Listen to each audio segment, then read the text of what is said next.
रेखा के पिता दिल्ली में किसी तरह अपने और अपने परिवार का पेट पाल रहे थे। पर एक दिन, अरे रमेश, तुम्हारी बेटी के तो समझो भाग्य ही खुल गए। वकील लड़के का रिश्ता आया है। अरे वाह, कब करना चाहते हैं शादी? वो लोग तो जल्द से जल्द ही करेंगे। बाकी शाम को मैंने रेखा को देखने के लिए बुला लिया है। तेरा घर छोटा है तो तुम लोग मेरे घर ही आ जाना। राकेश और उसकी बीवी सारी तैयारी के साथ रोहित और रेखा की शादी कर देते हैं। लेकिन अगले ही दिन, देखो रेखा, शादी भले ही हो गई है, लेकिन तुम ये मत सोचना कि मैं किसी जोरू के गुलाम टाइप रहूंगा। रेखा को रोहित की बात अजीब लगती है। मैं ये तो सोच भी नहीं सकती और ना ही चाहती हूँ, लेकिन शादी के अगले ही दिन इस तरह की बात की उम्मीद भी नहीं थी। रोहित रेखा के मुंह से ये बात सुनकर गुस्सा हो जाता है। अरे, काफी जबान भी चला लेती हो। माँ ने सिखाया नहीं कि पति से कैसे बात करते हैं? रेखा अब चुप रहने में ही भलाई समझती है। रेखा, जल्दी से नाश्ता तैयार कर लो। आज पहला दिन है, सारे काम तुम्हें समझा दूंगी। ये नौकरानी है जो तुम्हें बता देगी कि कैसे कैसे क्या करना है। फिर इसकी कल से छुट्टी है। रेखा भी ससुराल में जी जान लगाकर काम करने लगती है। खाली समय मिलता तो पति के वकालत की किताब उठाकर पढ़ने लगती।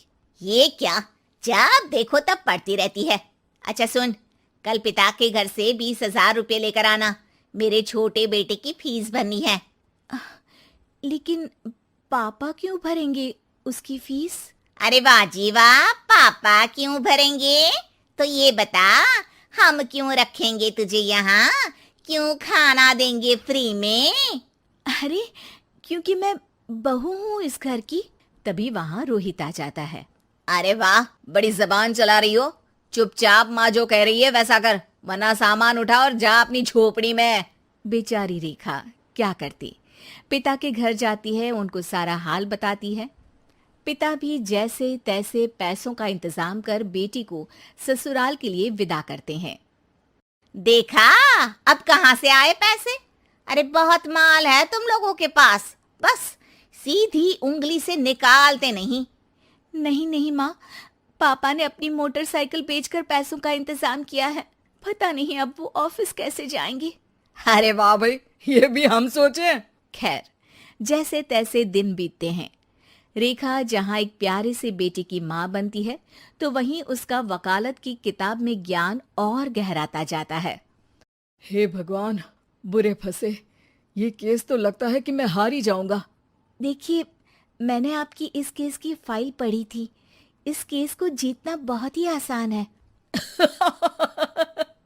वाह भाई वाह, यहाँ वकालत की डिग्री लेकर भी मैं समझ नहीं पा रहा हूँ, और तुमने रोटी बनाते बनाते ही केस समझ लिया। अरे जाओ जाओ, जाकर मुन्ने को संभालो। केस मैं संभालूंगा। ए लड़की सुन, जाकर अपने बाप के यहाँ से 3 लाख लेकर आ।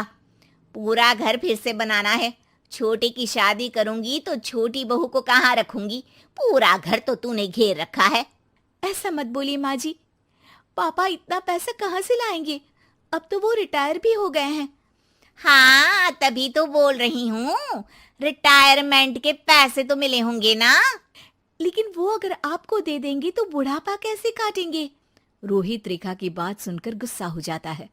ए सुन, चल अपना सामान उठा, अपना बच्चा उठा और निकल यहाँ से।